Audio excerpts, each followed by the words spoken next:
샬롬. 사랑하는 예능계 아동부 친구들, 한 주간 동안 잘 지냈나요?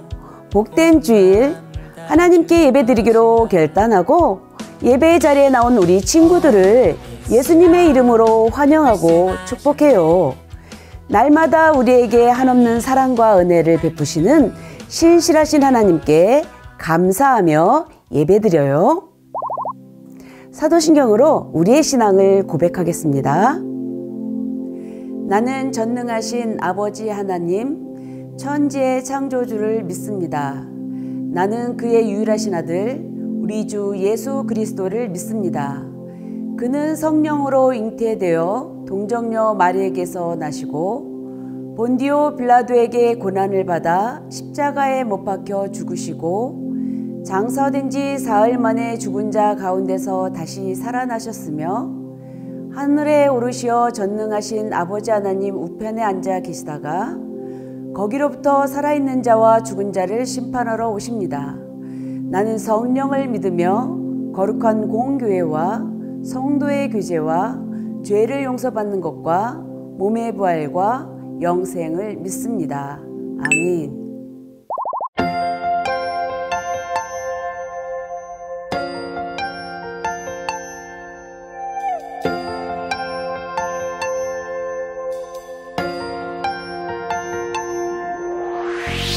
너희는 하나님 백성,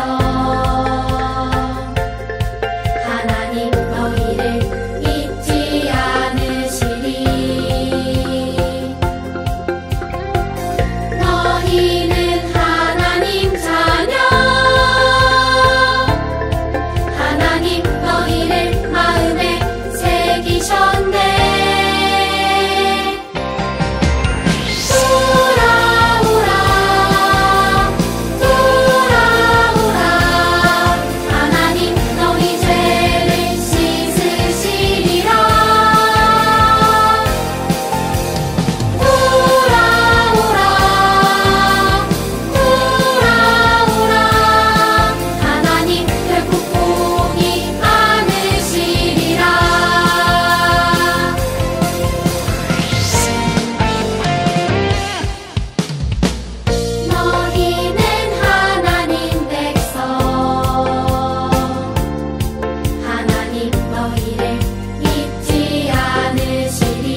우리를 대표해서 초등부 김은솔 어린이가 기도하겠습니다. 사랑의 하나님, 항상 우리에게 최고의 것으로 채워주시고 매일매일 부족함 없이 행복하게 생활하게 해주셔서 감사합니다. 때때로 하나님의 은혜를 잊어버리고 죄 가운데로 빠져들 때도 있지만 그럴 때마다 도우시는 성령님으로 인해 회개하고 하나님께 더욱 가까이 갈 수 있도록 도와주세요. 코로나로 인해 고통받는 많은 사람들을 위로해 주시고 하루빨리 모두가 현장 예배로 모일 수 있는 날을 허락해 주세요. 오늘 예배 가운데 하나님 임재하셔서 큰 영광 받아주시고 우리에게도 은혜 내려주세요. 감사드리며 우리를 사랑하시는 예수님 이름으로 기도합니다. 아멘.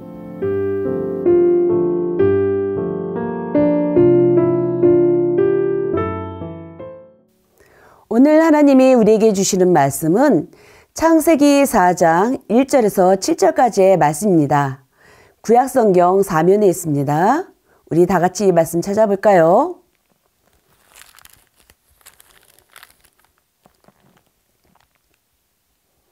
다 찾았으면 함께 읽겠습니다. 아담이 그의 아내 하와와 동침하매 하와가 임신하여 가인을 낳고 이르되 내가 여호와로 말미암아 등남하였다 하니라. 그가 또 가인의 아우 아벨을 낳았는데 아벨은 양치는 자였고 가인은 농사하는 자였더라.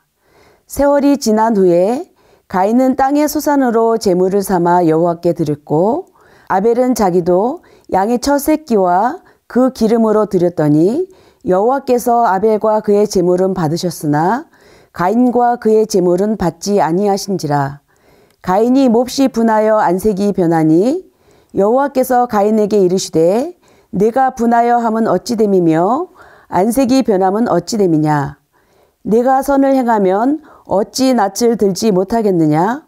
선을 행하지 아니하면 죄가 문에 엎드려 있느니라. 죄가 너를 원하나 너는 죄를 다스릴지니라. 아멘. 친구들, 오늘 예배를 마치고 간식을 먹는다면 우리 친구들은 어떤 간식을 먹고 싶나요? 간식 후보군으로 호떡과 붕어빵이 있다면 우리 친구들은 어떤 것을 선택할 건가요? 또는 닭강정과 떡볶이 중에서 선택하라면 우리 친구들은 어떤 것을 선택할 건가요? 전도사님에게도 선택할 기회가 있다면 붕어빵과 떡볶이를 선택하고 싶어요. 이처럼 우리는 매일 수많은 선택 앞에 놓여 있어요. 어떤 간식을 먹을까? 오늘 외출할 때 어떤 옷을 입을까? 등을 포함해서 우리는 크고 작은 선택을 해요. 그런데 친구들, 사람이 보통 하루에 몇 번 선택하는지 알고 있나요? 어떤 기관에서 조사한 바에 따르면 우리는 하루에 150번 정도 선택한다고 해요. 와우, 이렇게 많이 선택하다니 놀랍지 않나요? 우리도 모르는 사이에 선택하는 경우들이 상당히 많다고 해요. 우리는 매일 선택하면서 살아요. 그리고 선택할 때는 언제나 결과가 뒤따라요. 우리가 간식을 선택하는 경우처럼 어떤 선택은 우리의 삶에 큰 영향을 끼치지 않아요. 하지만 어떤 선택은 우리의 인생의 방향을 완전히 바꿀 정도로 매우 중대한 영향을 미치기도 해요. 오늘의 말씀에서 우리는 중요한 선택의 순간에 놓인 한 사람을 만나요. 그 사람에게 어떤 일이 있었는지 성경 이야기 속으로 함께 들어가 볼까요? 하나님께서 만드신 처음 세상은 선하고 아름다운 곳이었어요. 그런데 아담과 하와는 뱀의 모습을 한 사탄의 유혹에 넘어가 하나님이 금지하셨던 선악을 알게 하는 나무의 열매를 먹고 말았어요. 아담과 하와의 불순종으로 말미암아 죄가 세상에 들어왔어요. 죄를 지은 아담과 하와는 더 이상 하나님께서 만드신 에덴 동산에서 살 수 없게 되었어요. 아담과 하와는 에덴 동산에서 쫓겨났어요.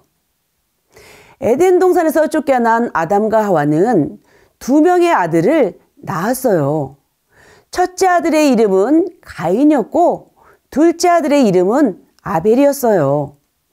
가인과 아벨은 성장하여 서로 다른 직업을 갖게 되었어요.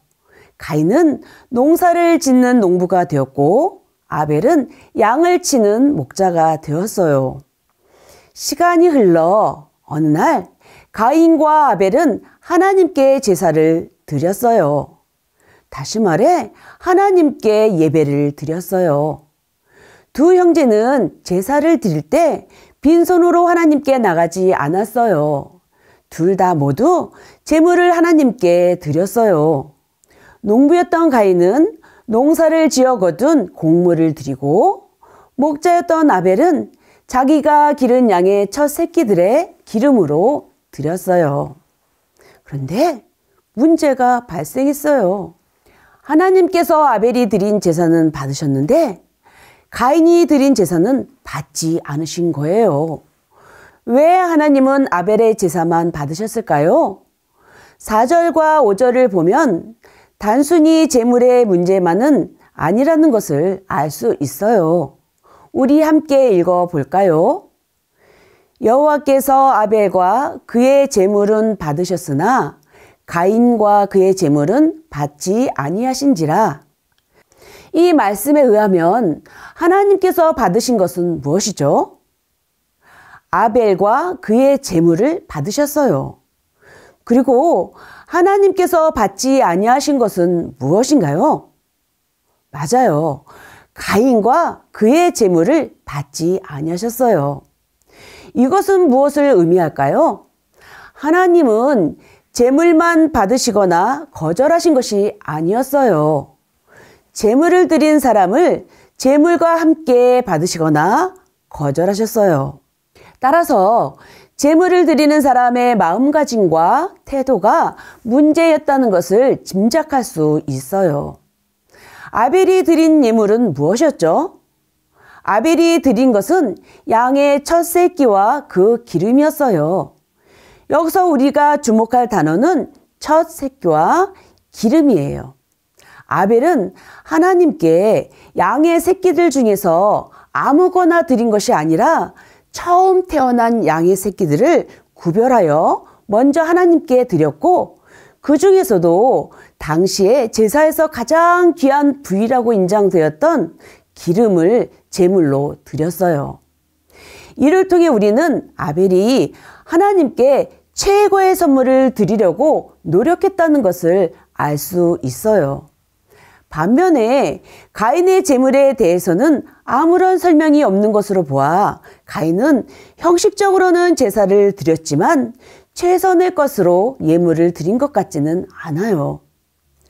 그리고 신약성경 히브리서 11장 4절에 아벨과 가인의 제사에 대해 이렇게 기록되어 있어요. 함께 읽어볼까요? 믿음으로 아벨은 가인보다 더 나은 제사를 하나님께 드림으로 의로운 자라 하시는 증거를 얻었으니. 이 말씀에 의하면 아벨은 믿음으로 가인보다 더 나은 제사를 드려서 하나님에게서 의로운 자라고 인정받았어요. 반면에 가인은 믿음으로 제사를 드리지 않았어요. 하나님이 동생 아벨의 제사만 받으시자 가인은 화가 나 얼굴색이 변했어요. 동생에 대한 질투와 미움과 분노가 마음속에서 차 올라왔어요. 하나님이 가인의 제사를 받지 않으신 이유가 가인 자신에게 있음에도 불구하고 가인은 회개하기는커녕 동생과 하나님을 향한 분노를 계속 쌓아갔어요. 분노에 찬 가인을 향해 하나님께서 말씀하셨어요. 가인아, 어찌하여 내가 화를 내느냐? 왜 얼굴빛이 달라지느냐? 그리고 이어서 말씀하셨어요. 가인아, 내가 선을 행하면 어찌 얼굴을 들지 못하겠느냐? 내가 선을 행하지 않으면 죄가 너의 문에 엎드려 있단다. 죄가 너를 원하지만 너는 죄를 다스려야 한다. 죄를 짓지 않도록 죄를 다스리라는 하나님의 경고의 말씀에 가인은 어떻게 했을까요? 가인은 어떤 선택을 했을까요? 여기서 분노를 멈추고 선한 것을 선택했을까요? 아니에요. 가인은 하나님의 말씀에 귀 기울이지 않았어요. 자신 안에 있는 미움과 분노가 점점 커져가도록 내버려 두었어요. 어느 날 가인이 동생 아벨을 불러 말했어요. 아벨, 우리 함께 들러 나가자. 그리고 가인은 아무 의심 없이 형을 따라 들러 나온 아벨을 죽였어요. 결국 가인은 동생을 죽이는 살인죄를 범하고 말았어요. 죄를 다스릴 기회를 하나님이 주셨지만 가인은 그 기회를 저버리고 죄악의 길을 선택하고 말았어요. 가인의 범행을 다 알고 계셨던 하나님께서 가인을 다시 찾아오셨어요. 가인아, 내 동생 아벨이 어디 있느냐? 하나님께서 물으셨어요. 어쩌면 하나님께서는 가인이 자신의 잘못된 행동을 고백하고 용서를 구하기를 원하셨는지도 몰라요. 그러나 가인은 뻔뻔하게도 모릅니다. 제가 동생을 지키는 자입니까? 하고 또 거짓말을 했어요. 가인의 마음은 점점 죄에 사로잡히고 말았어요. 친구들, 하나님이 가인에게 하신 말씀 중에 선을 행하지 않으면 죄가 문에 엎드려 있다라는 말씀이 있어요. 여기서 엎드린다는 것은 이것은 치타나 사자 같은 맹수가 먹잇감을 사냥하려고 엎드려 있는 자세를 의미해요. 죄가 맹수처럼 우리를 삼킬 기회를 엿보고 있다는 의미예요. 맹수가 먹잇감이 방심하고 있거나 가까이 다가왔을 때 스프링처럼 팡 하고 튀어나가 사냥하는 것처럼 죄는 우리가 작은 틈을 보이는 순간 팡 하고 튀어나와 우리의 마음을 지배해요. 그러므로 우리는 죄가 우리의 마음에 틈타지 않도록 늘 조심해야 해요. 죄가 아니라 하나님께서 우리의 마음을 다스리시도록 하나님의 말씀을 마음에 새겨야 해요. 친구들, 우리에게도 가인과 같은 선택의 순간들이 주어져요. 친구가 나를 약올릴 때 나도 똑같이 그 친구에게 상처 주는 말을 할지 아니면 사랑의 말을 할지 선택하게 돼요. 또 나보다 약한 친구를 만났을 때 내가 가진 힘으로 그를 괴롭힐지 아니면 그 약한 친구를 도와줄지 또한 우리는 선택해야 해요. 무언가를 잘못했을 때 거짓말로 상황을 모면할지 아니면 사실대로 말한 후에 용서를 구할지 이것도 우리가 선택해야 해요. 죄는 우리로 하여금 하나님과 멀어지게 만들어요. 우리는 죄를 다스려 죄를 짓지 말고 선한 것을 선택해야 해요. 친구들, 죄를 다스리고 선한 선택을 하기 위해서는 어떻게 해야 할까요? 하나님의 뜻에 귀를 기울여야 해요. 이는 하나님의 뜻에 순종해야 한다는 뜻이에요. 그리고 하나님의 뜻을 알려고 노력해야 해요. 하나님의 뜻이 담겨있는 하나님의 말씀을 가까이 하고 하나님께 기도하며 하나님의 뜻을 구할 수 있어요. 하나님의 뜻에 귀를 기울이며 살아갈 때 우리는 우리의 마음을 죄에게 빼앗기지 않고 죄를 다스릴 힘을 얻을 수 있어요. 우리 친구들 모두 매일매일 하나님의 뜻에 귀를 기울이고 하나님의 뜻 안에서 선한 것을 선택하고 죄를 다스리고 죄에서 승리하는 예수님의 제자로 자라나길 바랍니다. 기도하겠습니다. 하나님, 우리는 연약하여 너무도 쉽게 죄의 유혹에 넘어지곤 합니다. 그러한 우리를 참아주시고 다시 일으켜주시는 하나님의 은혜에 감사드려요. 우리가 선택의 순간에 놓일 때마다 하나님의 뜻을 따라 선한 것을 선택할 수 있도록 지혜를 주시고 죄를 다스릴 수 있도록 힘과 능력을 주세요. 죄의 권세를 이기신 예수님의 이름으로 기도합니다. 아멘. 이제 정성껏 준비한 헌금을 하나님께 올려드리겠습니다.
헌금을 위해 기도하겠습니다.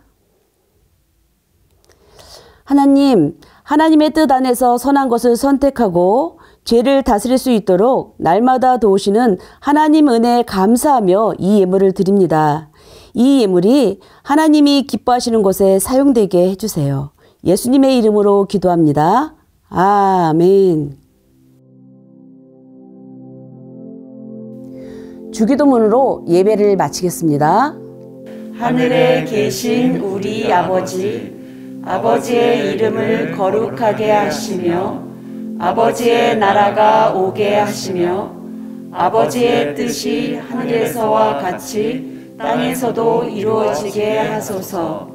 오늘 우리에게 일용할 양식을 주시고 우리가 우리에게 잘못한 사람을 용서하여 준 것 같이 우리 죄를 용서하여 주시고 우리를 시험에 빠지지 않게 하시고 악에서 구하소서. 나라와 권능과 영광이 영원히 아버지의 것입니다. 아멘. 아동부 친구들, 예배 잘 드렸나요? 이번 한 주간에도 크고 작은 죄의 유혹이 우리 친구들을 찾아갈지도 몰라요. 그 모든 유혹들을 우리 친구들 말씀으로 잘 이겨내고 선을 행하며 지내길 바래요. 그럼 다음 주에 건강한 모습으로 만나요. 안녕.